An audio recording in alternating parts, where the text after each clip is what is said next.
মৰমৰ ছাত্ৰ ছাত্ৰীসকল তোমালোকৰ এটা ইম্পৰ্টেণ্ট প্ৰশ্ন NMSৰ ৰিজাল্ট কেতিয়া দিব আৰু ফাইনেলি এটা আজি নটিফিকেশ্যন আহিল যিটো তোমালোকক ক'বৰ বাবে মই ৱেইট কৰি আছোঁ ছাত্ৰ ছাত্ৰীসকল। এই নটিফিকেশ্যনটো কোৱাৰ আগতে তোমালোক মই কৈ থওঁ যে আমাৰ ৰিজাল্টটো দিয়া কথা আছিল 15 ফেব্ৰুৱাৰীৰ আগত দিব পাৰে বুলি আমাক এডমিট কাৰ্ডখন স্পষ্টকৈ লিখা আছিল।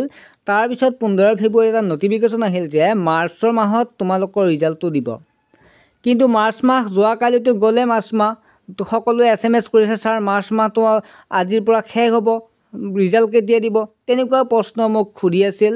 কিন্তু মই কোনো ধৰণৰ নটিফিকেশ্যন পোৱা নাছিলোঁ বাবে ৰিজাল্টৰ কথা ক'ব পৰা নাছিলোঁ। ছাত্ৰ ছাত্ৰীসকল আজি এটা নটিফিকেশ্যন আহিছে, জাননী আহিছে, জাননীটোত কি কৈছে তোমালোকক মই ডিটেইলছ ক'ম, আলোচনা কৰিম। ৰিজাল্ট কেতিয়া দিব এই জাননীটোৰ জৰিয়তে তোমালোকে ক'ম, কাৰণ তোমালোকে অপেক্ষা কৰি আছা বহুত দিনৰ পৰা, অপেক্ষা কৰি আমনিও লাগিছে বহুত।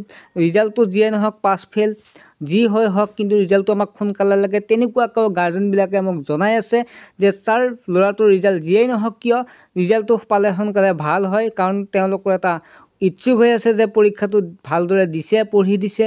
গতিকে ময়ো ইচ্ছুক হৈ আছোঁ, তোমালোকৰ লগত মই প্ৰথমৰ পৰা জড়িত হৈ আছোঁ। ছাত্ৰ ছাত্ৰীসকল তোমালোকৰ ৰিজাল্টটো নটিফিকেশ্যনটো কোৱাৰ আগতে তোমালোকক মই এটা কথা কৈ থ'ম, তোমালোক উপকৃত হ'ব বুলিয়ে। ছাত্ৰ ছাত্ৰীসকল আমাৰ যিটো চেনেল আছে ইয়াত অনলাইন টিউশ্যনৰ ব্যৱস্থা কৰা হৈছে মাত্ৰ 49 টকাত, 49। ছাত্ৰ ছাত্ৰীসকল এই 49 টকাটো তোমালোকে পে'মেণ্ট কৰিব লাগিব, কিন্তু আমি যিহেতু প্ৰথম এমাহৰ পিছতে আকৌ পইচাটো সোধাতকৈ আমি 3 মাহ একেলগে লোৱা হৈছে। 3 মাহত আমি 199, এতিয়া 3 মাহতো 199 নহয় 49 টকা, কিন্তু 3 মাহত 199 লোৱাৰ কাৰণটো হৈছে নোটছখিনি তোমালোকক ফ্ৰী দিয়া হ'ব সেই 199তে, মানে নোটছখিনি ধৰি কেনে 3 মাহত 199 কৰা হৈছে। তোমালোকৰ নোটছবিলাক বেলেগত বিচাৰিব নালাগে, ইয়াতে পাই যাবা। আৰু লগতে তোমালোকে 1 বছৰ পে'মেণ্টটো যে একেবাৰে কৰিব বিচাৰে একদম বাম্পাৰ অফাৰ 499 মাত্ৰ, 499 টকা। 499 টকাত তোমালোকে 1 বছৰ পঢ়িব পাৰিবা। তোমালোকে বুজি ধুনীয়াকৈ পাবা। যদি তোমালোকে যদি ডেমো ক্লাছ চাব বিচাৰে তেনেহ'লে তোমালোকে লাইভত যাই তোমালোকে চোৱা কেনেকৈ আমি ক্লাছবিলাক কৰোঁ। আৰু তোমালোকে যিটো গুগল ক্লাছৰুমটো ডাউনলোড কৰিব লাগিব, ডাউনলোড কৰি তাতে তোমালোকক কোড নাম্বাৰ দিম, সেই নাম্বাৰটো তোমালোকে বহুৱাৰ লগে লগে তাতে নোটছ পাবা। পৰীক্ষাবিলাক হ'ব তোমালোকৰ আগৰ যিবিলাক প্ৰশ্ন আছে এনুৱেল, হাফ ইয়াৰলি, ইউনিট টেষ্টৰ প্ৰশ্নবিলাক তোমালোকক দিয়া হ'ব, তাতে দিয়া হ'ব যিবিলাকে পে'মেণ্ট কৰে।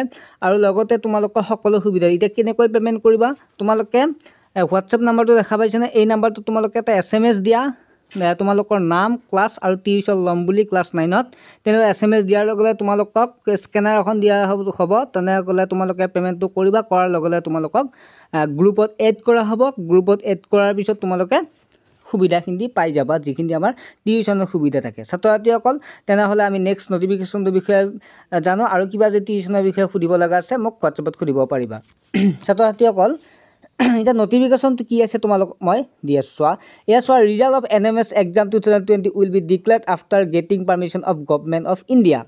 মানে ইয়াত কি বুজাইছে, ইয়াত এইটোৱে বুজাইছে যে তোমালোকৰ ৰিজাল্টবিলাক দিয়া হ'ব যে ভাৰত চৰকাৰৰ যিটো পাৰ্মিশ্যন, কাৰণ এইটো NMS বুলি কওঁতে যিটো নেশ্যনেল হয়, ৰাষ্ট্ৰীয় পৰ্যায়ৰ পৰীক্ষা হয়, গতিকে ৰাষ্ট্ৰীয় পৰ্যায়ৰ পৰা যেতিয়া পাৰ্মিশ্যন পাব ৰিজাল্ট দিয়াৰ বাবে তেতিয়াহে ৰিজাল্টটো দিব বুলি কৈছে। এতিয়া তোমালোকে সুধিব নালাগে ছাৰ ৰিজাল্টটো কেতিয়া দিব, তেনেকুৱাকৈ এতিয়া সুধিব লগা কোনো ধৰণৰ কথা নাথাকিব, কাৰণ তোমালোকে গম পালাই।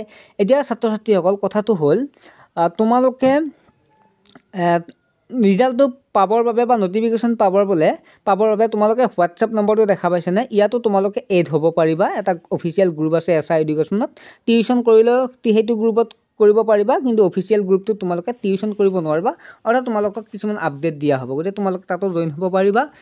তেনেহ'লে আজিলৈকে তোমালোকৰ বাই ৰিজাল্ট দিয়াৰ লগে লগে মই দিম, আৰু চিন্তা কৰিব নালাগে। যিবিলাকে 100ৰ ওপৰত পাইছে পোৱাৰ চান্স আছে, কিন্তু 100ৰ তলত পালেও পোৱাৰ চান্স আছে যোৱাবাৰৰ মতে। আৰু যোৱাবাৰ ৰিজাল্ট দিয়া হৈছিল 25 মে'ত দিছিল, ঠিক আছে। কিন্তু এইবাৰ যিহেতু এক্সামটো অলপ আগতীয়াকৈ হৈছে, গতিকে আগতীয়াকৈ দিব, আমি হ'লেও 2 দিনমান অপেক্ষা কৰিব লাগিব। আৰু তোমালোকে নটিফিকেশ্যন মোৰ পৰা পাই যাবা, যেতিয়া ৰিজাল্ট দিম তেতিয়া গ্ৰুপত মই তোমালোকক PDF টো দি দিম, ঠিক আছে। আজিলৈকে বাই। তোমালোকে ক্লাছটো ল'ব পাৰিবা, অনলাইন ক্লাছ।